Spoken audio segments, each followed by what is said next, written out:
Welcome to this webinar. May I briefly give the floor to our technical team so that they could brief us about how to use the interpretation. Thank you very much. This is Eric. I will be your technical support for today. I will share a screen to show you the overall function in Zoom interpretation. So on your screen at the bottom, you will find a control that accesses the interpretation. By clicking on the globe, you will be able to select either English or French. Interpretation is provided today from and into English and French. So again, at the bottom of your interface, if you click the interpretation globe, you can select the language of your preference. Please note that you can stay connected to this channel. You will either hear the original speaker in that language or the interpreter, so you don't have to go back to the original language. Now, a recommendation for all speakers and panelists, please use a headset or earphones to have a amplified sound for the interpretation, and otherwise please speak close enough into the microphone for the simultaneous interpretation. Thank you very much, and I wish you a good luck with your meeting.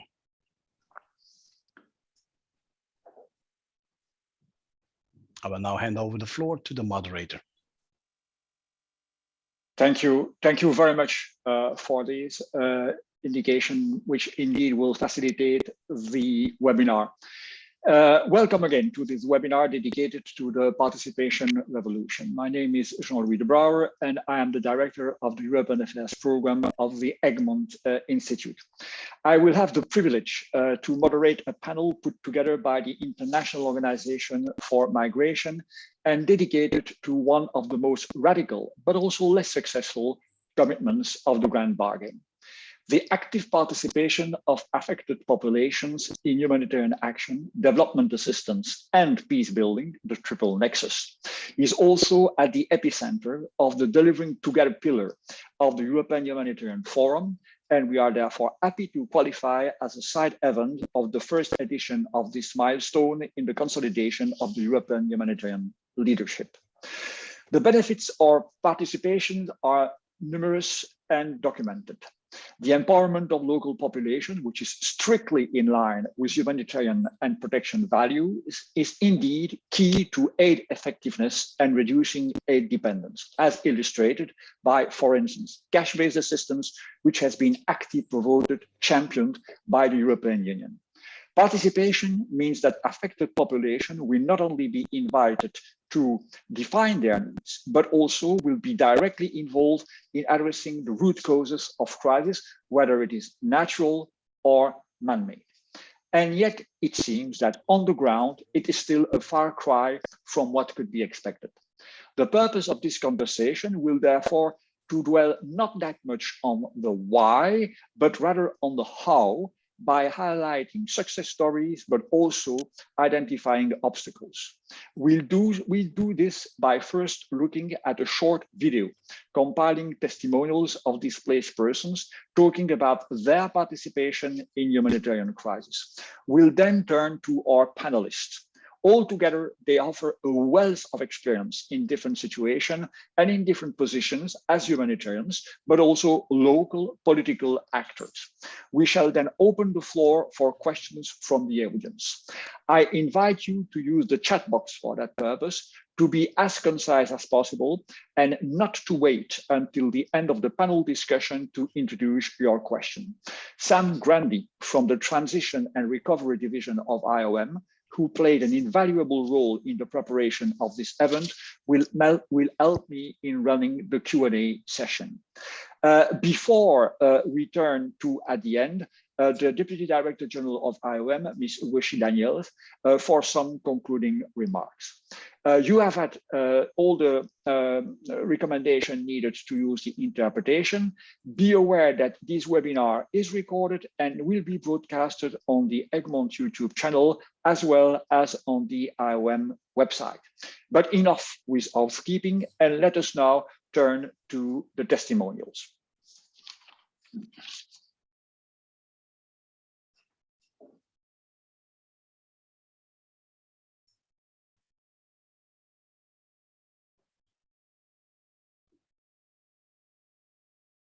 الله الرحمن الرحیم زه که استقبال د مرور سوالې د ریزم د کلیو سیدن کې ما چې بلن پجران د اوسېګم سمو د مخ کې د امنیتي مشکلات تر وجه نه راکړه شوی او سمو د مخ کې د آی او ام د مؤسسې د سروي ټیم راغله او دلته ان زه خپل په هم موجود ما د کلی مشران هم موجود او د دې سروي لپاره او خلکو مشوره انجنیرانو ته دا ورکړي چې دا انتخاب کې ځکه چې د کورون ته تاسو ګورئ چې نقصان ډېر د سیلاب او د سیلاب نو ته خطر ډېر وخت نور هم غټ کړی دی او پیلن په پروژه باندې کار شروع شوی دی خپل په زهم کار کوم خلکو ته کار زمينه برابر شوی دی د لارې نه هغه اقتصادي مشکلات یو ځان نظر دي حل شروع او زما سره څوک کار کوي په آینده درېمه پروژه کولای شي چې د ماهر صفت باندې کار وکړي او ما ته کې هم ان د انجنیرانو د خوانه ډیره ګټه وشوه او ما ته کې لازمي لارښوونې وشولې او په آینده کې زه کولای شم چې دغه لارښوونو نه دغه نه زه خپل هم ګټه واخلم.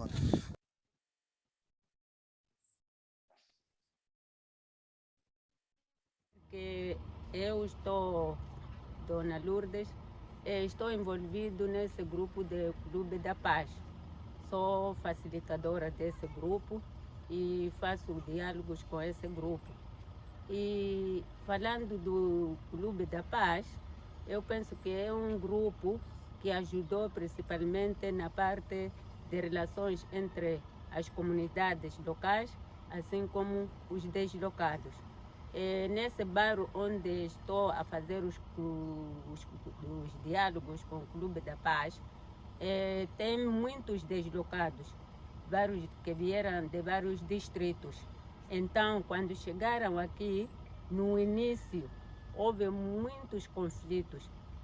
Não havia entendimento entre os deslocados e os nativos do governo. Assim como quando começamos com o Clube da Paz a fazer esse diálogo, o Clube da Paz começou também a intervir, a falar com a comunidade local, que esses são nossos irmãos. Se vieram aqui é por causa da situação da guerra, mas também eles são moçambicanos. Hoje são eles, amanhã seremos nós. Então, conseguiram resolver alguns conflitos.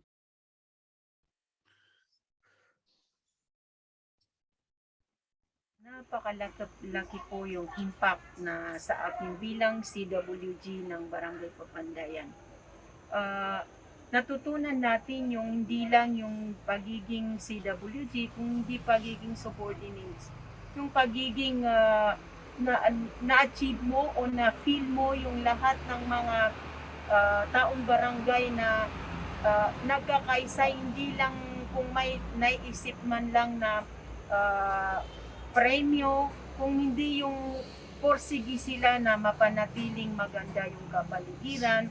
Sa akin po, minsan very emotional sa akin dahil nung nakita ko yung mga taong barangay na nagkakaisa sila, hindi ko po lubos maisip na napakasaya namin BLGU o CWG dahil nakita namin sa buong barangay Papandayan, sa aming mga kaibigan, kamag-anak, na lubos po silang sumuporta na ma-achieve po namin yung peace building sa aming barangay.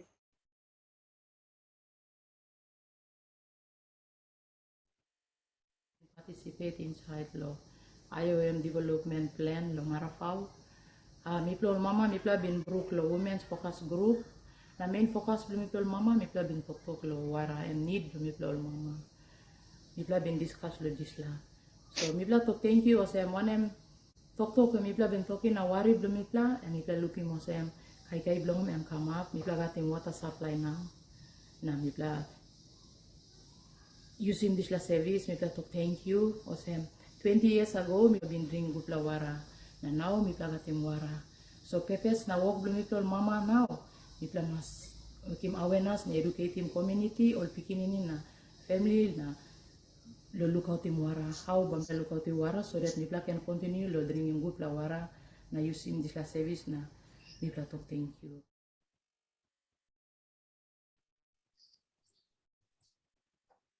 magacaygu waa cabdifataax qaasim waxaan ka soo barakacay degmada badhaadhe waxaanan uga soo barakacay arrimo amni daraadood ayaan uga soo barakacay haddana waxaan ku suganahay magaalada Kismaayo gaar ahaan barakacayaalka dalxiiska mudan ma jirto in ay ka hadasho baahiyaha aan qabno caqabadahana haysto rajada iyo filashada aan qabno haddii aan nahay muwaadiniinta waddanka waxaanu leenahay xuquuq aanu ka codayno kaga qayb qaadano arrimaha bulshada iyo ka go-aan gaarista arrin walba oo muhiim u ah bulshada nasiib darro taasi mar walba ma dhacdo barakacayaalka waa la faquuqaa arrimaha bulshada muhiimka u ahna bannaanka ayay ka joogaan inkastoo gargaarkan bini-aadanimo mar walba uu muhiim yahay haddana taasi ma aha mid ku filan baahi walba oo ay qabaan barakacayaasha waxaan u baahannahay in aan xal ka gaarno barakacnimada xalkaasina waa inuu ku tiirsanaado baahiyaha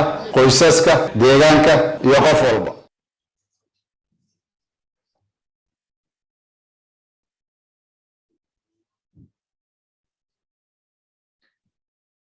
There could not have been a better introduction for our webinar. I suggest now to structure the discussion around two questions, dealing respectively with the ways to secure participation and the remaining constraints. I will ask our distinguished speaker to be utterly time conscious and to limit their intervention to a maximum of around 5 minutes. The first question will be about how can we ensure populations are at the center of the crisis response? What has been done and how can we make the participation revolution a reality? I will give first the floor to Ms. Ngozi Daniels, Deputy Director General of IOM. You are in a way the host of this webinar. Before joining IOM on the 1st of September 2021, you had a series of key positions in the UN and in the humanitarian international community, either at UNRWA, and this is something that you have in common with another of our speaker, Mr. Schmalu, we'll hear him later, or as a UNRC in the Islamic Republic of Iran, or again, as the Chief of our Humanitarian and Fragile Context branch at the United Nations Population Fund, UNFPA, all very easy position, as you can understand. Ms. Daniel, the floor is yours. Thank you very much, Jean-Louis, and good morning, good afternoon, good evening to all participants on the call, and obviously also to my fellow panelists. I couldn't agree with you more, having listened to those voices of what happens with empowerment and participation. I have two key messages in response to the first question, and that is participation ensures people are involved in defining what they need, and we clearly heard that. And it also counters the risk of dependence when people are actively engaged. And we know that it's critically important to start from the outset in involving them in decisions that affect them, so that assistance provides what they truly need and that they are supported to actively engage. We are aware that one of the risks of humanitarian action done wrong can create a culture of dependency. But recognizing the importance of the humanitarian assistance, failure to engage affected groups can also be dehumanizing. And we saw from the anecdote from the woman speaking from the Philippines, how emotional it was to be involved and to be recognized. And we need to also note that these people before the crisis were already striving and innovating to survive, even when the circumstances were difficult. And so now I'd like to provide two examples of how this can be done during humanitarian response. We know very well the principle of accountability to affected populations, or AAP, putting people at the center of the work we do, and this is key in making response dignified, relevant, and responsive. And so for IOM, we established a framework for AAP for mandatory compliance across our crisis-related programming, and in line with the people-centered approach of the Grand Bargains Participation Revolution. And as we know, it's about putting decision-making in the hands of communities and local actors. And this is essential to realigning the asymmetry of power that's historically, unfortunately, defined the relationship between international agencies and the affected populations. It's been part of the reform agenda for the past 3 decades. It's not new, but unfortunately, we also know it's not been implemented systematically. The role of leadership is critical, and a strong sense of collective responsibility in ensuring meaningful participation. And I'd like to share 2 quotes with regard to AAP. One is from Yasser Zazai, an Afghan immigrant who took refuge in a temporary reception center in Sarajevo for 2 years. And he says he's glad to have joined the council because participating in council meetings help him quickly transmit important information to IOM staff and partners working in this temporary reception center, or to members of his community to help them understand the assistance available in the center. And through his work, he's learned a lot from other representatives about different cultures, traditions, and their customs, which has helped him accept and respect other people with whom he shares the space in the center. Now, a second example draws from our Women's Participation in Displacement initiative. Since 2016, as IOM, we've seen remarkable changes in participation of women and girls following the rollout of this project, which is funded from PRM, Safe from the Start project, to mitigate gender-based violence in camp management response. And through this project, we've deployed strategies to address immediate protection concerns and longer-term needs of displaced women and girls based on strengthening participation and community-led interventions, community-designed and led interventions. It involves a toolkit which basically provides practitioners with the tools and methodologies for what real participation is. It's in its 7th year. Is being implemented in 8 locations, one of which is a Rohingya refugee camp in Bangladesh. And we've seen credible dedication of the girls involved. And the key accomplishment is the community-led setup of women's committees and the involvement of women. And I'll leave you very quickly with a quote. I'm conscious of time. And one of the members of the committee said that before she was in the committee, she stayed in her room and wept all day. I knew nothing because I was new to Bangladesh and felt so confused. After completing the training and taking part in the committee, I feel I can do many things, explain things to others and highlight their problems. I feel like a free bird in the open sky. Is there any more eloquent way of describing the impact of participation? So this shows it really is possible to transform the lives of populations by empowering them through participation. It may not solve all their immediate problems, but without a doubt, it can have a catalytic and positive impact, and we certainly need to do much more. Back to you, Jean-Louis. Thank you very much, Deputy Director General. Indeed, very eloquent quote and example. Let me now turn to Mr. Abdirahman Abdi Hamed.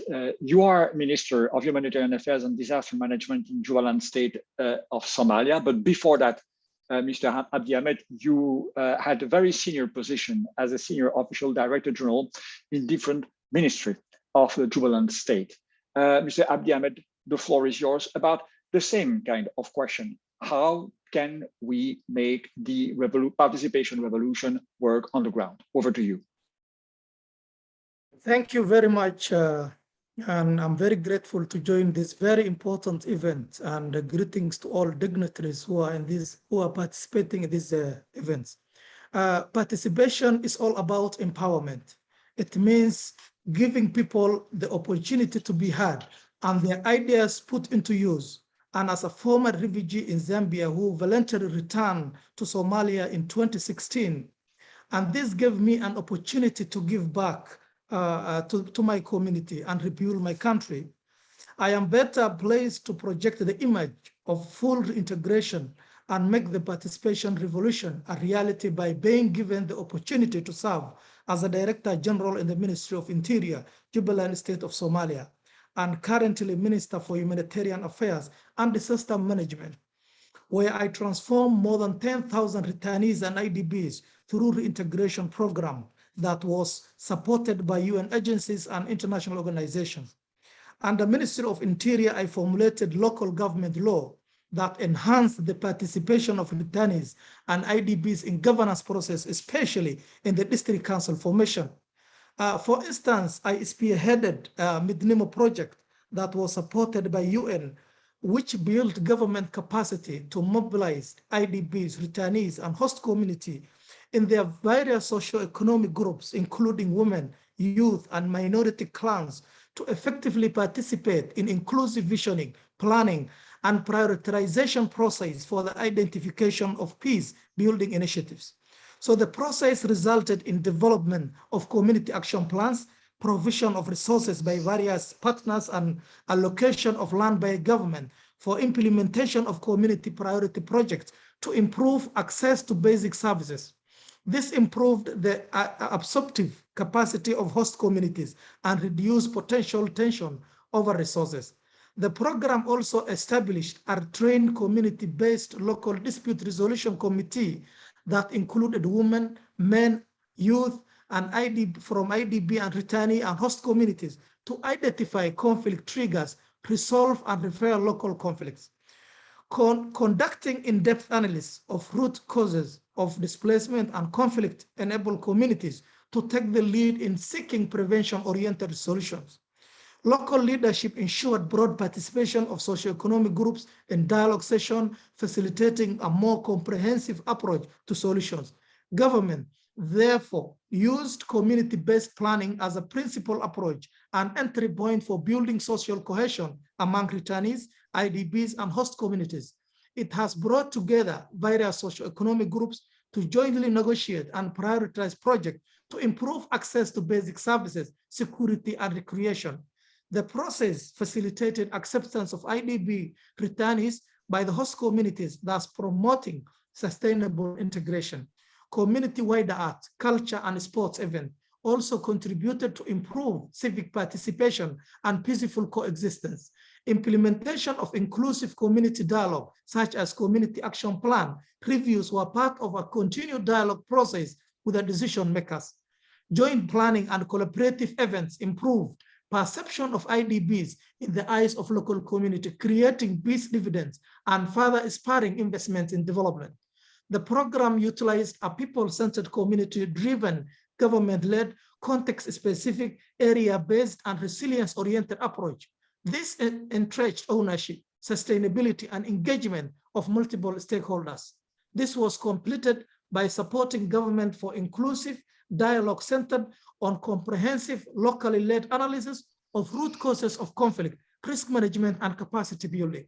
The government has priority responsibility for addressing the government has primary responsibility for addressing the needs of its population. But since my country is in post-conflict recovery stage, where stakeholders play a pivotal role, we appreciate the noble role and the partnership from the UN agencies and international organizations to strengthening the capacity of both the government and the community. We appreciate UN agencies and other donors who support us through the process and look forward for further collaboration. Finally, few years down the line, we have realized how important it was to engage communities and involve them on issues pertaining their livelihood, as we see results of what they said was good for them actually did not as planned. This, we realized, was different from the planning for the communities as opposed to the planning with them. I get you back. Thank you very much. No, thank you very much. I mean, your intervention illustrates that indeed local political leaders, local authorities, local senior officials have a key role to play in the full implementation of this participation agenda. And we'll hear later on Mr. Gorjidala about that, who certainly will share his own experience also. In the meanwhile, I will now turn to Matthias Schmal. Matthias, you are presently the UN resident coordinator and humanitarian coordinator in Nigeria. But before that, of course, you have had a very long career in the humanitarian world, either as chief of staff of UNRWA or indeed as Undersecretary General in charge of operation of the IFRC. Matthias, the floor is yours. Thank you very much, Jean-Louis, moderator. I would like to, through a couple of examples, highlight two distinct aspects of our topic. The first one is that I think we need to distinguish between service delivery and impact in the lives of vulnerable people, and decision, on the other hand, decision-making and empowerment. Those two are not the same. And secondly, that the second point is that the topic of participation cannot be separated from localization, the issue of localization. Now, from my experience primarily with the Red Cross, but also working for the UN, it is very clear that local actors speak the language, know and understand the specific circumstances, and are thus often really in the best position to know what's relevant for vulnerable people the international community, or indeed governments and others, are trying to reach. So a couple of examples, starting with the Red Cross. We always say in the Red Cross, Red Crescent world that we never leave. And that's really true. I think I've witnessed countless times over many years how staff and volunteers of the Red Cross, Red Crescent are first on the scene, save lives, whether it's in tsunamis, earthquakes, or conflicts. Two more specific examples, one from Afghanistan during Taliban times, not now, but 25 years ago. I witnessed firsthand that it was local health posts run by the Afghan Red Crescent, supported by the ICRC and the Federation, that reached, for example, countless women with primary healthcare services and saved their lives. A second example is from Spain, where I saw about 10 years ago the Spanish Red Cross instituting a system of phone-like devices given out to vulnerable women, abused women, and they simply had to push a panic button if they were in difficult circumstances, and that would then galvanize volunteers and others to come to their rescue. A next example is then from the United Nations, from my time with UNRWA. Last year in May, we will all remember there was a terrible war in Gaza, and I saw firsthand how local actors, more than the UN, if I'm honest, were much more agile in mobilizing assistance under conditions of war. They had much better knowledge and access to vulnerable communities. And then finishing off with two examples from Nigeria now. During my first visits to the Northeast and the massive humanitarian operation there in response to the Boko Haram insurgency, as it's often referred to, I remember vividly meeting a lady in an IDP camp in Maiduguri and being impressed how she organized the women in that camp and how she was able to articulate much better than any aid worker the priorities of the women. When we as aid workers seemed to think it was all about basic needs like food and shelter, she highlighted the importance of kids having education. And another example was from a place, if I remember correctly, called Damasak, where I met some refugees who had just returned from Niger. And when I asked them why did they come to that IDP camp rather than going back to their place of origin, they laughed and said, because we know, probably better than you, that our place of origin, our villages of origin are just simply not safe enough yet at this point. Now, my final point, coming back to what I said at the beginning about, I think, the need to make a difference between service delivery and impact in the lives of vulnerable people and empowerment. I think participation in the sense of involvement in decision-making comes through strong governance, where local organizations, including Red Cross, Red Crescent, have strong and democratic governance, for example, in the form of elected boards that determine policy and hold management accountable, and where the elected representatives really come from the communities being served, we can legitimately claim that there is genuine participation. But we have a long way to go on this, and I'll come back to that during my second intervention. Thank you very much.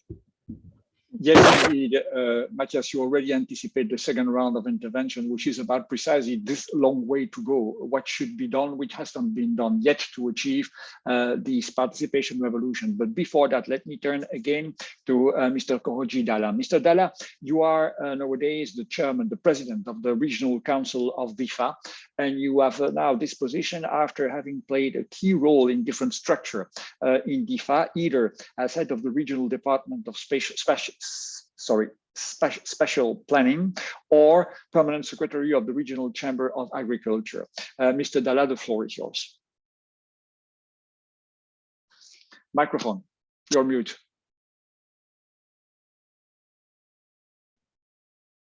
There we go. Merci, vous m'entendez? Parfaitement. C'est bon? Bon. Merci, je me réjouis vraiment de l'occasion que vous nous offrez pour discuter de la participation. Et vous savez, la région de Difa, c'est un des exemples où la crise humanitaire a duré pendant 6 ans. Nous sommes confrontés à la crise sécuritaire pendant 6 ans. Et je voudrais dire que la crise humanitaire dans la région est un bon exemple pour montrer le degré de participation des communautés vraiment dans, qui est une réalité. Donc, permettez-moi vraiment de m'appesantir surtout sur les aspects des réfugiés, la participation des réfugiés, des personnes déplacées et des populations d'accueil en termes de soutien humanitaire. C'est vrai, à un certain moment, la région a été très débordée, mais vous conviendrez avec moi qu'il y a eu beaucoup de difficultés par rapport à la participation des communautés dans le choix, dans la planification, la mise en œuvre des actions de développement, des actions vraiment humanitaires. Et ça, c'est dit particulièrement, je pourrais dire que ça n'a pas bien marché parce que quand vous prenez au début, nous avons accueilli des réfugiés venant particulièrement du Nigeria et nous avons mis en place, l'État, c'est vrai, avec les partenaires, ils ont mis en place sur les sites des réfugiés. Et c'était contigu vraiment avec les sites urbains. Et ça a posé tellement de problèmes avec les communautés d'accueil. Et nous avons aussi assisté vraiment à des problèmes de déforestation de l'environnement autour des camps de réfugiés qui a créé un problème vraiment, malgré il y a le changement climatique aussi qui fait, mais il y a eu un problème vraiment de déforestation qui a créé une situation un peu compliquée. Cela a conduit à des conflits un peu entre les communautés d'accueil sur la gestion de la ressource, parce que nous sommes un espace là où la production, on peut faire la production, les populations se sont déplacées vers d'autres zones et ça a créé des conflits sur la gestion donc, des ressources. Ça, c'est un élément particulier. Deuxièmement, l'aide humanitaire vraiment est classique. Et en termes de wage, d'abri et de biens non alimentaires, la protection et des VGD, d'aide alimentaire et des moyens de subsistance. Donc, il est vrai que l'évaluation des besoins est faite et que le ciblage est fait en fonction vraiment de la vulnérabilité des communautés qui sont en place, touchant en particulier les femmes, les enfants et les jeunes. L'aide humanitaire est souvent insuffisante. Vraiment, ça, nous sommes d'avis avec tout ce qu'on fait des fois, il y a une insuffisance vraiment de cette aide. Cependant, il faut noter que les besoins de la région restent encore entiers. Cela est dû non seulement à la recrudescence, nous avons encore des conflits de tension. Dans un certain moment, il y a eu une accalmie au niveau de la région, mais actuellement, dans certaines zones, il y a eu une recrudescence de bandits armés qui perturbent la vie des populations. Et il y a eu un petit retour des populations dans leur village d'origine pour s'adonner à la production. Mais seulement, il y a eu, actuellement, nous sommes confrontés à un problème sécuritaire qui a provoqué un deuxième retour des populations, des communautés sur un autre site, que ce soit c'est des sites qui ont nouvelles ou bien sur leurs anciens sites de réfugiés. Et cette communauté-là, elle a besoin d'un appui, elle a besoin de protection. Et actuellement, dans la région, nous sommes dans cette situation de fait. Et en revenant au vif du sujet, je pouvais dire que la participation est un processus vraiment qui engage tout le monde, particulièrement la communauté, et qui doit contribuer de manière vraiment de manière fréquente à l'évaluation, à la préparation d'abord, à l'évaluation et puis à la mise en œuvre. Normalement, c'est ça la participation. Mais nous sommes confrontés, il y a des va-et-vient, ce que la stratégie, des fois, ça vient d'en haut, c'est du top-down. Et ça ne permet pas de mettre vraiment les communautés dans les besoins réels, de participer à leur prise en charge. Donc, j'ai fait 2 recommandations pour à ma qualité vraiment du président du conseil régional. J'ai 2 recommandations par rapport à cette thématique. La première recommandation clé, c'est l'identification participative inclusive des besoins des bénéficiaires, en particulier les plus vulnérables, comme les réfugiés, les personnes déplacées et les communautés d'accueil. Nous avons aussi les ex-combattants qui sont de Boko Haram, qui sont des repentis. Nous avons eu un certain nombre vraiment des ex-combattants et qui ont dit qu'ils sont lassés de la guerre, ils viennent. Mais notre problème, c'est quoi? Quand ils viennent, il faut les récupérer, il faut les déradicaliser, il faut les former, il faut les prendre en charge. Comment les prendre en charge?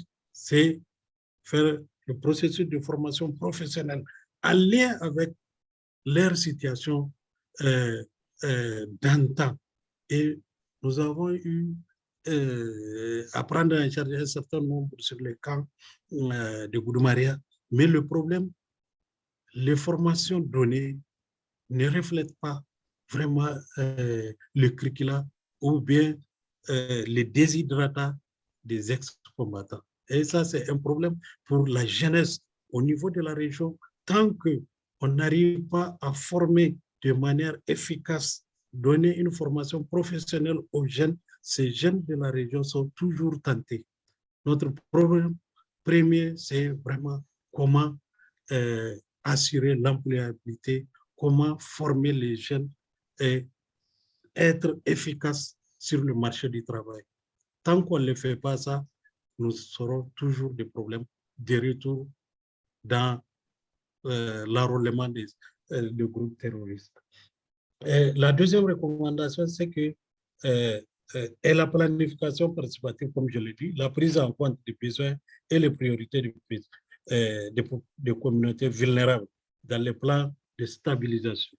C'est vrai, nous sommes en phase aussi d'un programme de stabilisation parce que malgré les difficultés qu'on a, il y a un certain nombre de communautés qui sont retournées dans leur village d'accueil. Et là, il faut prendre en charge ces communautés-là. Comment les prendre en charge? Et il faut les appuyer à se reconstruire. Nous n'avons, dans les villages qui ont été libérés pendant 6 ans, 7 ans, il n'y a rien. Il n'y a pas d'infrastructures socio-éducatives, que ce soit l'école, la santé, l'hydraulique. C'est zéro, il faut reprendre. Et nous avons besoin vraiment de l'appui de la communauté internationale pour contribuer à la reconstruction, à la stabilisation de ces zones-là. Et qui dit stabilisation, il faut appuyer et faire participer nos communautés et il faut faire la planification. Nous avons vraiment des documents de planification qu'au niveau régional, nous avons le plan de développement régional et au niveau communal, nous avons les plans de développement communaux qui s'insèrent dans aussi la stratégie nationale qui est le plan de développement économique du Niger. Et au niveau de la région, vraiment, nous coordonnons toutes les actions qui se font au niveau des communes. Nous avons 12 communes avec 12 maires, 12 élus communaux, qui est la région. Nous avons un cadre de concertation au niveau donc, de la région qui permet de prendre en compte toutes les difficultés et faciliter la mise en œuvre des actions humanitaires ou bien de développement au niveau de la région, bien sûr, avec une communication étroite et beaucoup de participation. Voilà ce que je dirais simplement. Il faut travailler de manière efficace avec tous les acteurs, particulièrement les actions humanitaires, tous les bénéficiaires aussi, pour qu'on arrive à faire la planification et la mise en œuvre de toutes les actions au niveau de notre région. Maintenant, s'il y a des questions spécifiques, nous sommes disposés à vous répondre. Thank you very much, Mr. Dada, and thank you very much for your intervention, because indeed, I mean, you stressed two things. First of all, that indeed participation is related to the nexus and the three dimension of humanitarian aid, development aid, and peace building. It was also very evident in the intervention of Mr. Abdi Ahmed. And also you stress that one of the challenges, and we are now moving to the constraints section of the conversation, would be to make sure that what you call the top-down and the bottom-up approach do meet indeed at a certain point in time. Now, indeed, the second part of the conversation would be about the constraining. We've had plenty of examples of success stories concerning participation, and yet, well, okay, one can say that it does not take off actually. It has not taken off actually. So let me now turn in the same follow-up order first to Ms. Ugoshi Daniels. What is your take about what needs to be done in view of, I would say, going this long way that Mr. Schmale was referring to with regard to the full implementation and the full embedding of participation into the way humanitarian aid is delivered? Ms. Ugoshi, Ms. Daniels, the floor is yours. Thank you very much, Jean-Louis. I forgot to say at the outset, I'm actually in Budapest, Hungary, as part of IOM's Ukraine response. So unfortunately, I'm going to have to leave. So in responding to the very, the really important question you've asked me, I'll also integrate answers. I've seen the questions in the chat, so I'll integrate them in responding to your question. So first and foremost is that, when we're looking at what the challenges have been, I mean, we've been talking about the new way of working, but in many ways, we're still stuck in the old way of working. The really positive examples that we've heard today need to become practice, need to become our way of working, and not a new way of working, but the way of working. There was a question about, are we saying that the participation revolution hasn't happened? We're not saying that. I think what I'm saying is that it's been more of an evolution rather than a true revolution, which is what we're trying to get to. There was a question around financial and economic inclusion of women and girls, and certainly that's part of it, whether you're looking at livelihoods or cash-based interventions or early recovery. And if you're really doing participation, and just given the fact that women and girls are 50% of the affected population, I mean, this is really part of it. Another constraint is the perception, and to some extent the reality, that participation takes time when the focus is on responding to humanitarian needs as fast as possible. But there's equally an argument that having them involved in the response right from the beginning, even if it takes time, one, it's a better return on investment. If you're really going to get to durable solutions, it can actually expedite progress and laying foundations in the long term.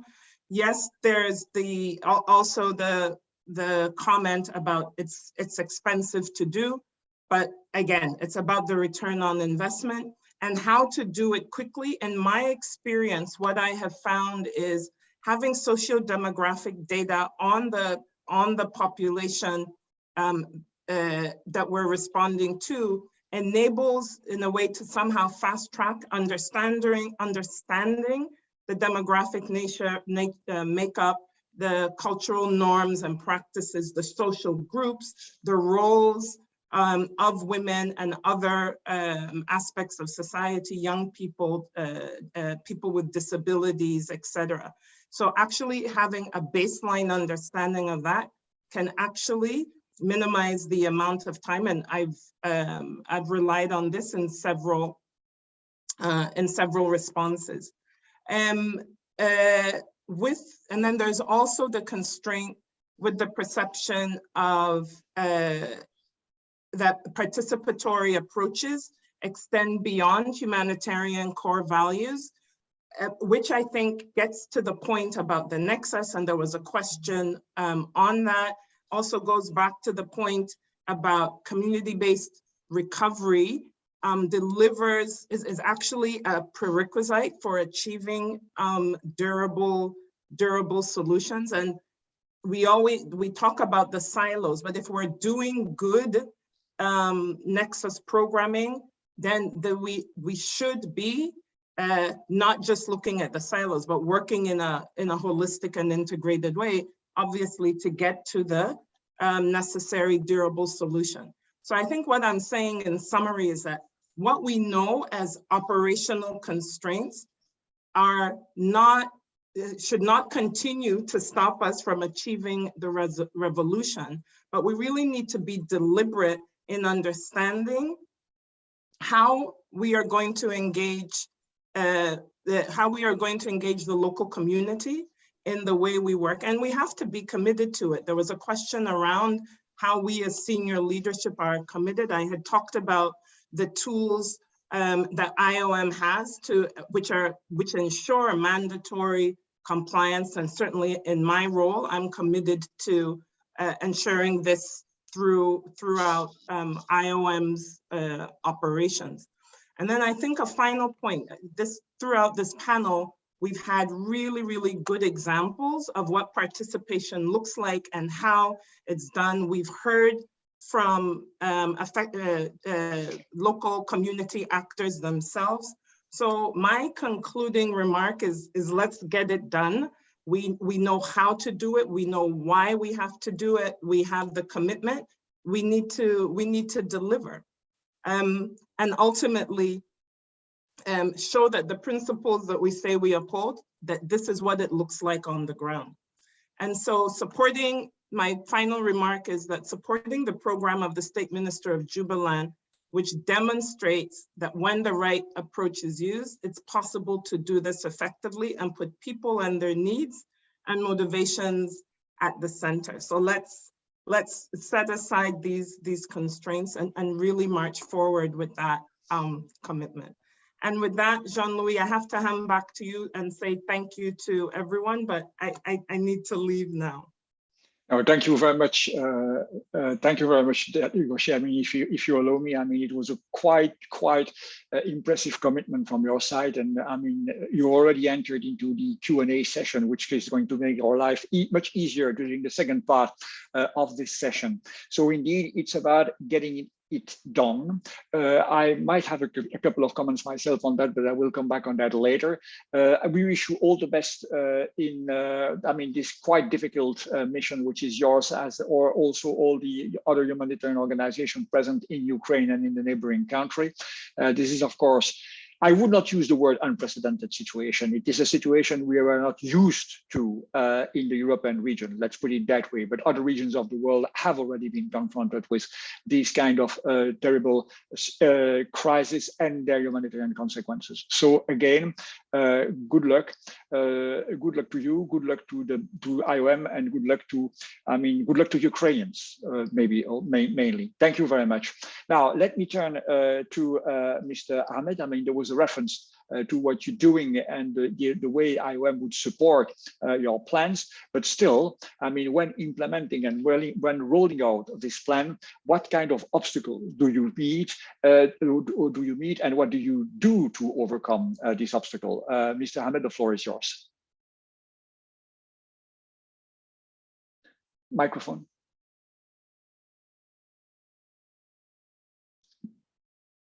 We cannot hear you, Mr. Thank you very much. Thank you very much for the important questions on constraining collective efforts to mainstream participation in the crisis response.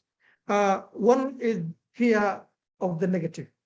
Listening to communities may involve hearing negative feedback or having to deal with issues that humanitarians feel they have little control over. For instance, the government may not have the capacity to meet everyone's needs. Opening a communication channel with affected people may therefore seem like the Pandora box that will be too difficult and time-consuming to handle. Other constraint point is that lack of resources. Providing coherent and useful information and listening to meaningful to communities may be seen as task that requires additional budget and dedicated human resource.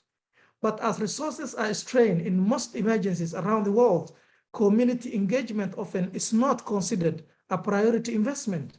But with the limited resource, Jubaland government through Midnimo project has undertaken an in-depth and complete public engagement from household level all the way to the district level participatory approach that collected the need of every of pinpoint all humanitarian efforts in the state down to the village level and avoid overlap.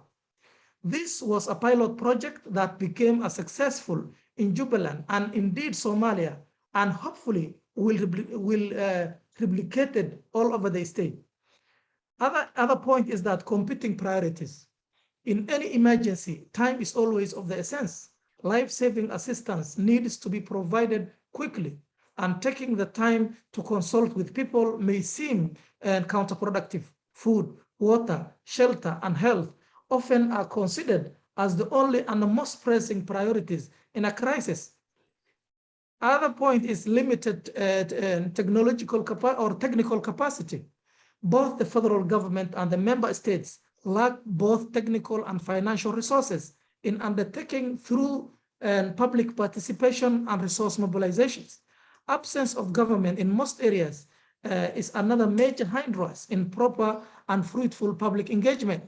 So, for instance, when we talk about the now, how can we overcome, the UN and international organizations should work collaboratively with the local authorities, state government, who have access and proximity with communities and listen to their needs daily. Community engagement is critical for both parties, the UN and international organization and local authorities. Communities do have a say. They need to be involved in humanitarian response. They need to be asked what they need, and for the organization and the government not to assume they know. Communities consultation help reduce wastage of resources and help prioritize the most urgent needs of communities as they want them. People feel good when consulted and feel that those supporting them care about their feeling and needs. The country needs more long-term development to prevent vulnerable people, such as pastoral and agricultural communities, from sliding back into crisis. Cooperation between the humanitarian and development actions programs is highly appreciated and recommended Nexus approach. This Nexus approach are not well mainstreamed and implemented, especially for the cash-based safety nets and education, livelihood, and conflict to build up the longer-term resilience of fragile Somali communities. Sustained life-saving assistance coupled with intervention aimed at building resilience are critical to helping vulnerable households meet basic needs, reduce malnutrition, and protect livelihoods. Capacity development. NGOs and all humanitarian partners can undertake a capacity strengthening action by making sure the government and its staff capacity is strengthened and their capacity is maintained to set and achieve their own development objective over them. Then increase funding. While we are cognizant of the fact that humanitarian actors' efforts are overstretched and their capacity limited in terms of funding for all projects and meeting the needs of the government and its citizens, it's of paramount importance that there is a need for increased funding to achieve sustainable solution. Finally, there is need to further shift the gear towards initial development of strategies and involve communities at this stage. During allocation of funding and period to setting the strategies for donor funding, we need to engage communities and involve them in the process of setting the strategies from the beginning. As we continue to involve them on the process during the proposal development, communities sometimes feel the process is sort of rubber stamping exercise as proposals are already at the advanced stage. Thank you. I get back to you again. Well, thank you very much. I mean, you were extremely clear about the need for capacity building and strong support from the donors, and you referred in particular to the UN. Matthias, I mean, you are the UN in a way, notwithstanding the fact that in your previous intervention, you referred to what you have experienced in terms of participation in your previous position. We've heard also the commitment of Deputy Director General Daniels. What would be your views about more in general, the obstacle that still needs to be surmounted and the role donors like the UN agencies can play in helping actors on the ground to get over this obstacle and implement genuine participation? Over to you. Thank you, Jean-Louis. Let me make 4 quick points. The first one is, as our Secretary General of the United Nations has often pointed out, trust has been broken between citizens and institutions. And so I think participation needs to be seen in a larger context of restoring trust in institutions and civil service, including the UN. Now, an important aspect of that is more honesty all around, including from leaders in the UN like myself. And that has to start with the transparent sharing of information. So 2 examples come to mind. During the tsunami, the Indian Ocean tsunami response and recovery, I remember that in some of the villages, basic information was simply put on flip charts and was hugely appreciated by the villagers who we were helping to get back into normal lives. They were just needing the basic information of what's available and what's not available. Second example is from Afghanistan, again, from 25 years ago. I remember, no, 20 years ago, so it was after the Taliban left power the first time. I remember a minister of the new government pulling out an iPad in a discussion with some of us and showing us how normal citizens in Afghanistan at that time already, 15 years, 20 years ago, could access basic information on government budgets and what's available and what's not available. So restoring faith in institutions and information sharing, including using whatever means, including technology, is a first point. Secondly, coming back to the point of honesty, I think we need to be honest that our current decision-making processes are not really including representatives of the people we serve. If I look at my humanitarian country team here in Nigeria or the UN country team, we do not really have representatives of the people we serve in those meetings. That's the honest truth. And that's a big limit. Now, having said that, it's rather complicated. If I look into the northeast of Nigeria, if I remember correctly, there's at least 120 local organizations working there. And I spoke about localization being an important aspect of this. How do you involve 120 organizations in a meaningful decision-making process? I don't know what the answer to that is. Again, I would argue that we need to be more honest and not claim something that doesn't exist. Third point is, I think sometimes our bureaucratic requirements and assessments are an impediment. So what I've noticed is we're trying to make local organizations more like international ones in terms of requirements around reporting mechanisms, HR systems, etc. And that limits agility and rules out people who we really need. So an example that comes to mind is that of a priest in the Northeast, who clearly doesn't run a modern NGO, but who has organized in the grounds of his church fantastic work that is making a difference to IDPs there. He will never pass any of our scrutiny in terms of monitoring systems, etc. So I think, honestly, we need to rethink as UN, but I think the same is true for international NGOs and member states, whether we cannot find a way of more assessing the agility and the actual value added that local organizations bring to the table, their knowledge of language, of culture, etc. And then finally, linked to that, I think, is that an important aspect of judging partners is governance. I spoke about that earlier. If we want true reflection of the people we serve, we need to not just look at bureaucratic management systems, but at the governance side of this. And I feel that too often gets lost. Thank you, Jean-Louis. Back.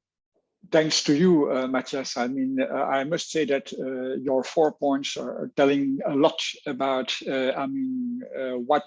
that we have to face the reality when we are claiming for a participation evolution, not even a revolution, like the Director General said before she left. And we might come back on this during the Q&A session and the conclusion of our webinar. President Dalla, President Koji Dalla, I mean, I'm now turning to you about not only what you heard until now, but also the difficulties that you yourself are encountering when trying to implement a participation-based approach in view of securing the relief of the community of your region. Please. Microphone.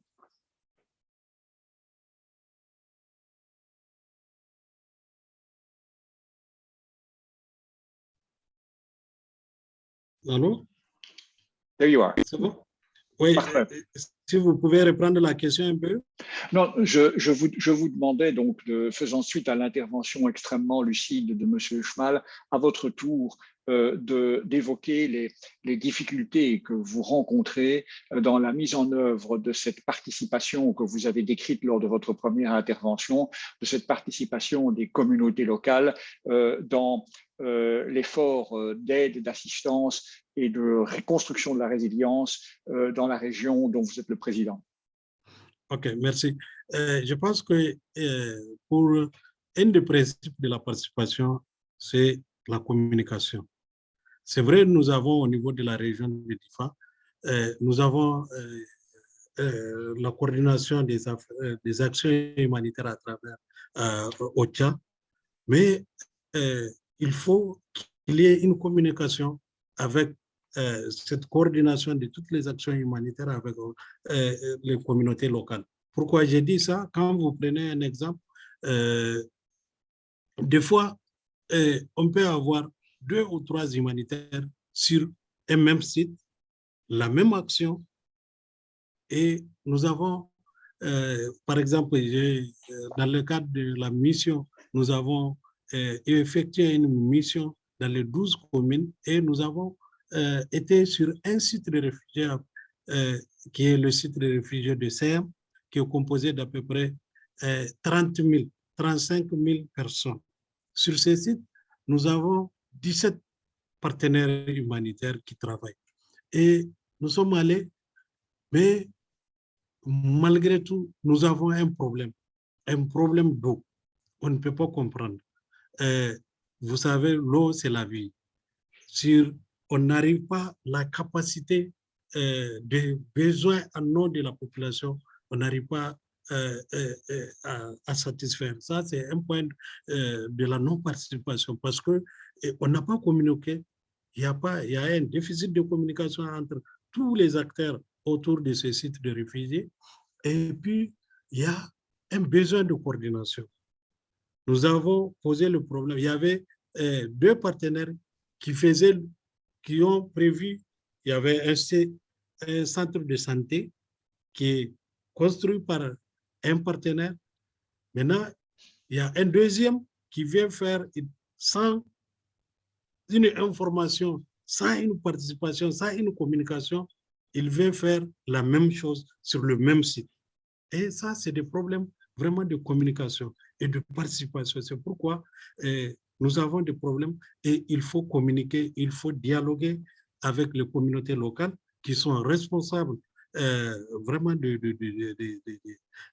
actions au niveau donc, des sites parce qu'il faut qu'il y ait une forte implication, une communication avec les actions humanitaires et les acteurs locaux qui sont sur place. Le deuxième aspect, c'est que nous sommes dans une phase de Nexus développement, comme le ministre somalien a dit, et il faut que on ne peut pas continuer pendant 5 ans, 6 ans de maintenir une communauté dans l'humanitaire. Il faut aider cette communauté à se prendre en charge. Et ça, c'est une des actions fondamentales de la participation. Il faut aider les communautés qui ont fait 6 ans, 7 ans sur un site. Il faut les apprendre à mieux se prendre en charge parce que l'aide humanitaire, les actions alimentaires qu'on donne n'arrivent pas à couvrir les besoins. Je peux vous dire que notre région a fait face à un déficit alimentaire chronique. Chaque année, nous avons un déficit alimentaire et des déficits fourragers énormes. Cette année aussi, nous sommes confrontés à ça. Il y a la population haute qui a énormément de problèmes et la population réfugiée aussi. L'État doit, avec les partenaires, doivent vraiment contribuer à permettre à cette communauté, à ces bénéficiaires-là, de fois, de se prendre en charge en les appuyant dans leur activité. Par exemple, nous sommes à 80% des agriculteurs, des éleveurs, des pêcheurs. Il faut les accompagner pour qu'ils se prennent en charge. Donc, c'est pourquoi il faut rimer l'action humanitaire à l'action de développement. C'est ça le Nexus de développement que nous voulons que ça soit. Nous avons énormément de besoins, mais il y a peu de ressources. Et pour mieux gérer ces ressources-là, il faut une forte participation, il faut une forte communication avec les élus et même les bénéficiaires, il faut les impliquer sur leurs besoins essentiels. On ne peut pas rester au bureau, faire du planning, des stratégies d'action tant qu'on ne prend pas en compte les préoccupations des populations locales. Nous, dès notre prise de service, on est allé sur le terrain, on a discuté avec tous les partenaires, tous les bénéficiaires sur leurs besoins énormes, les besoins essentiels prioritaires. Et ça, c'est quand on vous donne, c'est au-delà de ce qu'on apporte comme besoin. Maintenant, notre souci en tant que représentant de la population, il faut les aider à se prendre en charge elles-mêmes. C'est vrai, l'humanitaire, c'est pour un temps, mais il faut les accompagner pour qu'ils se prennent en charge, pour qu'ils puissent développer des activités génératrices de revenus et permettre à la femme. Vous savez, la crise sécuritaire dans la région, c'est la couche la plus touchée, c'est les femmes, les jeunes. Vraiment, c'est eux qui sont touchés. Et il faut des actions en faveur de cette couche-là pour permettre d'abord d'arrêter ce spectre d'enrôlement dans le terrorisme, pour qu'il faut permettre à la jeunesse d'être utile pour sa communauté afin d'arriver pour un développement durable. Voilà ce que je peux dire pour eux. Thank you very much, Mr. President. It's very important to hear from you that many of the initial assumptions of this webinar are confirmed by experiences that people like you or Minister Hamed, for instance, are bringing back from the ground. You had also the communication and the coordination dimension, which have to be borne in mind when trying to implement the participation-led agenda. I will now, okay, we still have, I would say, a good 10-15 minutes to take remaining questions, because some of them have already been answered before she left by Deputy Director General Daniels, although other panelists might have different answers to the same questions. So I will now, as I said, turn to my colleague, Sam Grundy, who is going to run the Q&A session. Sam, over to you. Thank you, Jean-Louis. And some of the questions were answered before, so I'm going to start with the ones that I think are fresh and new. And the first one's about communication products. So our communication products, which asks the question, our communication products convey populations of concern as victims. By the larger public, these people are perceived as unable to participate in decision-making processes. Are we not co-responsible for this image that our organizations give them? So the communication products that we produce, are we not conveying populations as people with needs, not those that participate? That's the first one. Maybe you wish also to address this question to some panelists in particular, or is it free for all? I think it's free for all, but I would say to the resident coordinator, given his representation of the non-governmental side of things, but free for all. The second one is about the HDPN, and do you see the issue of participation as a possible bridge between the Nexus sectors? And there's one more, and perhaps I'll stop for the panelists to respond. The question about platforms and networks. So building on a comment from Mr. Schmale, is there any evidence that creating platforms or networks to foster exchanges and communications between local communities and actors across a country or region can further amplify their voices? Or to the contrary, do these structures dilute them? I can stop there for the time being. Okay, maybe we can start with Matthias in that case. Please, Matthias, over to you. And then we'll pass to the two other panelists. Right, thank you, Jean-Louis. 3 quick comments. So on communication products, I think that is an issue, and it's not so much the products, it's the language we use. I was editing a planning document earlier for the UN here in Nigeria, and I've been here 4 months and I did not understand some of the abbreviations we're using. And this is supposed to be a document that goes out into the public. So I'm less concerned about products and more that the language needs to become more accessible. We need to stop throwing around abbreviations and terms that no normal human being understands. Simplify language is I think, my main point there.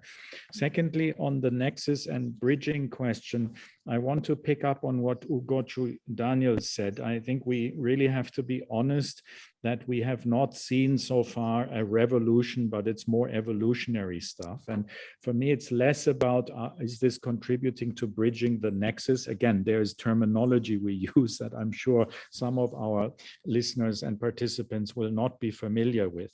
What I think is important is listening to people, whatever we do, whether it's humanitarian work, development work, the bridge between humanitarian and development, which I think the Nexus is trying to cover. I am again reminded of some IDPs I met up in the Northeast who were telling me through an interpreter, yes, we need food, but you also need to give us seeds and tools. And up until I heard this, none of the humanitarian workers had talked about that. It was all about humanitarian work. And it was actually the IDPs we're serving who told me very clearly, think bigger, push the boundaries, move towards development work. So listening, and then as Ugochi Daniel said, I think it's not rocket science. Let's get it done. Let's not write more papers about this. Let's listen and translate that more directly into action. I fully agree with her.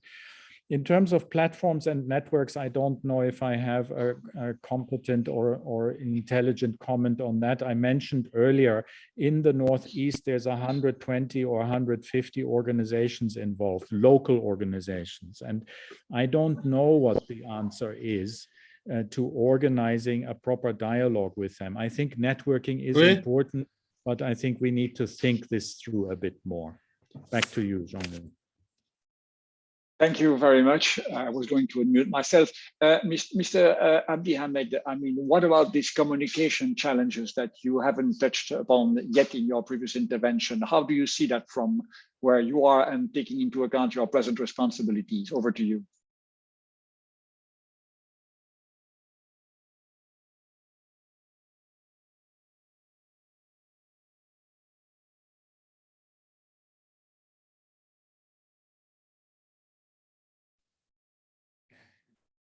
Thank you very much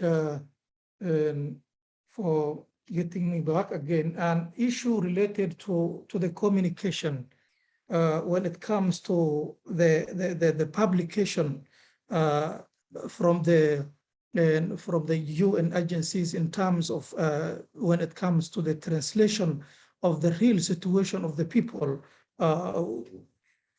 We are responsible of promoting the participation, and we always wanted to, in terms of when it comes to, I want to I'm very sorry. Yeah. I want the question repeated again because I did not get well the question. I request again, please. I request the question again. I mean, if I may, the question I think is about the communication products, so the brochures and the flyers and the reports that are produced by the aid sector sort of convey people as victims. And the person is asking, I think, are we doing a disservice to these people? We're not doing them any favors by presenting them as people with needs, when at the same time we're trying to promote participation. And do you see this as a problem?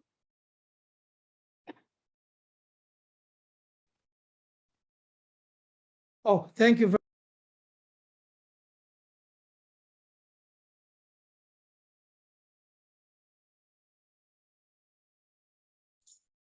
Mr. Abdi Ahmed, I'm afraid you're muted again. So can you unmute yourself?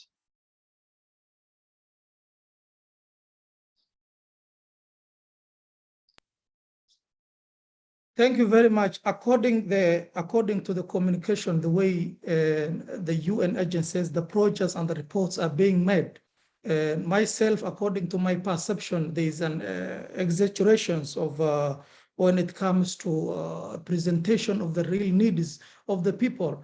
And also, I recommend that the reports that comes from the UN should also be inclusive participation, meaning that should be consulted with the government leaders so that the real needs and the communication before the communication come out and also presented to the world should be something that should be consulted by the local leaders and the government leaders and also the UN agencies and humanitarian agencies, so that whenever the communication is presented should be real and inclusive. The other issue is that the promotion, when it comes to the Nexus, there is what we call humanitarian peace and development Nexus that is usually promoted by UN agencies. So in our country, Somalia, that Nexus is not well understood by even the government leaders and also by the communities. That reports and the communication comes from the UN should also promote more detail and knowledge on the issues of peace building, development, and humanitarian nexus. How are we going to connect all these important issues? Because we are now shifting from the humanitarian to development since we are in post-conflict recovery, because I'm referring to this in our country. We are moving from the humanitarian sector to development. So how can we now make the local leaders to understand in connection with humanitarian and peace building nexus? So the reports and the communications should be in line with that. Thank you very much. Thank you very much. I see that definitely this is a key issue, but I would follow what Matthias said earlier. I mean, the very notion of nexus itself is something not to be understood either by those using it in the capitals, I would say in the capitals of the donors. So I think that the main message, the purpose is simply to say that participation is all through the process, is needed from the very beginning of the humanitarian intervention until the development, we enter into the development phase. Not to forget, and I will now turn to Mr. Koroji Dara again, because he was quite eloquent about that, not forgetting either that participation can also be key in terms of peace building from the ground and not imposed by UN agencies or others. But Dr. Koroji Dara, please, the floor is yours.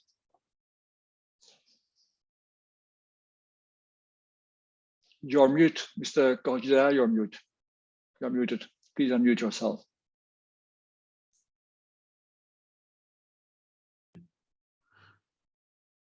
Merci. Je voudrais parler par rapport à cet aspect de plateforme et de participation à la cohésion. Je pense que il y a assez de plateformes que les organisations humanitaires et locales ont créées.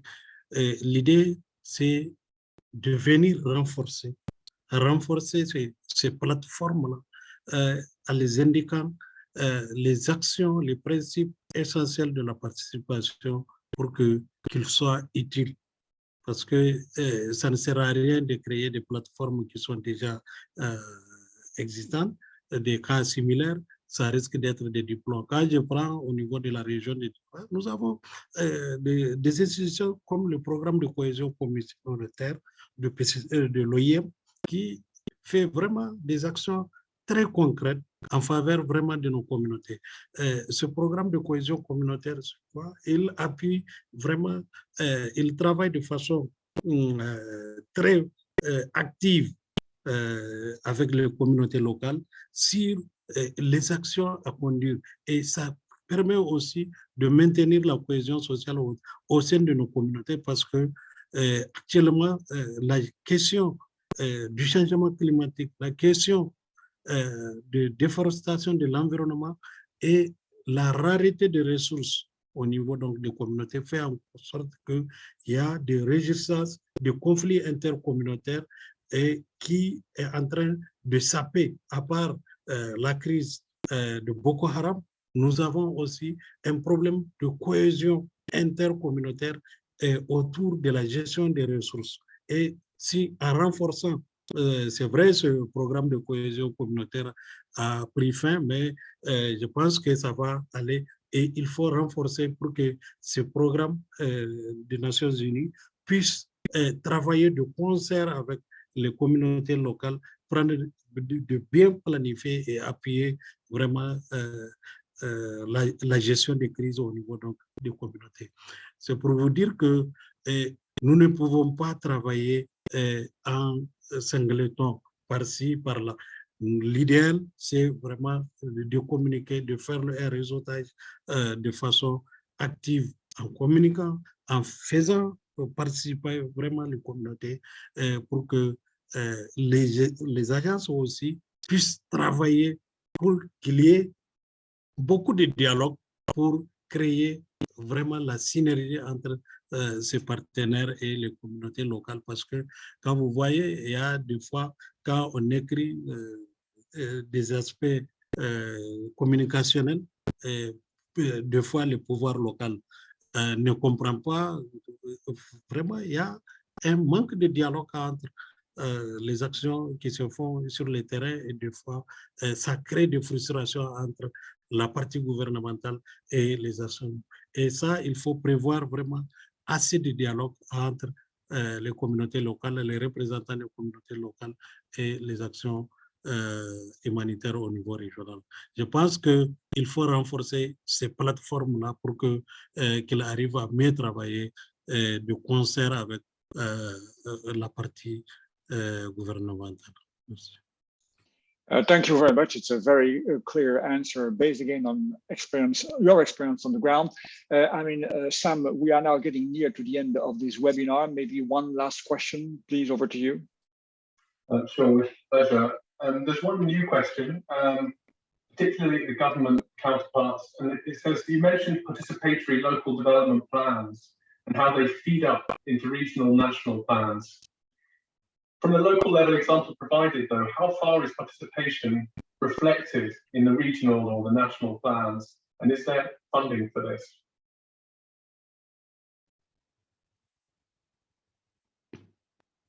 Maybe I could turn first to Mr. Abdi Hamed to answer that question.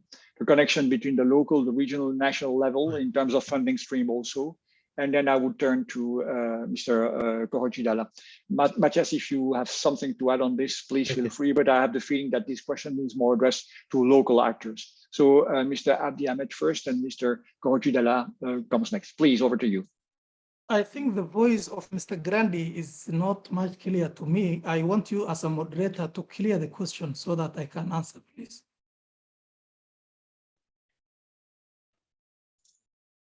The question I think was saying, you both talked about participation at the local level, but the question is asking what extent participation is reflected at the regional and even national levels. And it also was asking, is there funding for this? Is it clear, Minister? Yes, okay. Thank you very much, Mr. Grandi. That is a very good question. When it comes to the local participation and in the regional level and the federal level. Somalia is in post-conflict recovery because I will have to refer the situation into the way the situation our country is. We are now suggesting even as a government, we did not even take what kind of federalism we have taken so far. So the connection and the participation we are improving now, like federal member states, Jubaland state of Somalia. This grassroots participation and the local authority and the community's participation, for instance, the Midnimo project. Midnimo project, I will take for an instance, is a program that has facilitated and really improved even the connections and the participation of the local government and the federal government. We set what we call a coordination team from the Ministry of Interior, federal government, and also committees from the federal member states to improve the participation. So in reference to the question, there is an improvement in our country when it comes to when it comes to the participation from local funding to the federal level. There's two ways. One, from the federal upward and downward communication, and when it comes to funding. So there is really improvement in terms of funding and the participation in both local and the federal level. So in reference to the question is that, and really we are improving, but we are not yet where we are supposed to be now, since we are in the process of institutional strengthening now. But in this opportunity, I request many projects like the Minima project, which I have taken as a reference, that really improved our governance system, and also participation of the vulnerable communities has really improved. And we want more projects. If we can get such more projects, there will be a possibility even of improving our governance system in terms of peace building, and also in terms of what we are talking about, Nexus, peace, development, and humanitarian nexus. Thank you. Thank you very much. A quick word, Mr. Korojidala, about this coordination between different government level. Please keep it as short as possible, because we are really getting near the end of the workshop. Merci. Vous n'êtes pas sans savoir, au Niger, nous avons adopté le processus de décentralisation. Et qui dit décentralisation, nous avons au niveau local des élus locaux. Et il est dit dans notre planification que toute intervention, les communes sont les portes d'entrée de toutes les interventions au niveau local. Et au niveau régional, nous avons le conseil régional.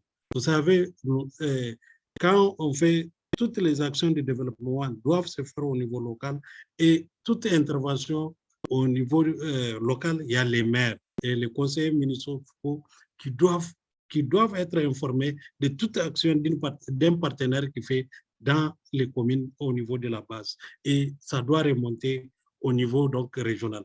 Et au niveau régional, nous avons créé la conférence des collectivités territoriales, qui est une instance vraiment d'harmonisation, d'arbitrage et de coordination de toutes les actions au niveau local et régional. Donc, à travers vraiment ce mécanisme-là, je pense que nous sommes parfaitement en lien avec les communautés locales et les communautés au niveau de la région. Et c'est ça, toute action de développement doit se faire au niveau local. Il y a des cadres qui sont créés au niveau local et au niveau régional qui fait la charpente.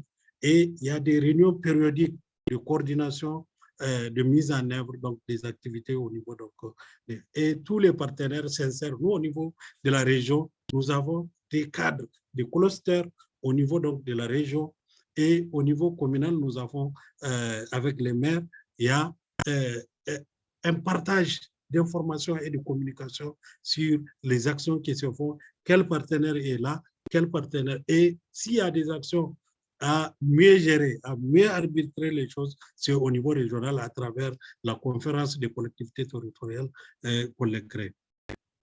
Voilà ce que je peux dire. Vraiment, le lien est étroit. C'est très clair. Thank you very much. It was very clear. So, Director General, Deputy Director General Daniels spared me the need to come with concluding remarks. Just a couple of words. First of all, words of thanks to our panelists, to the testimonials, to the participants who have been with us and who are still with us today. And also thanks to the fantastic support of the IOM team, which put together this webinar.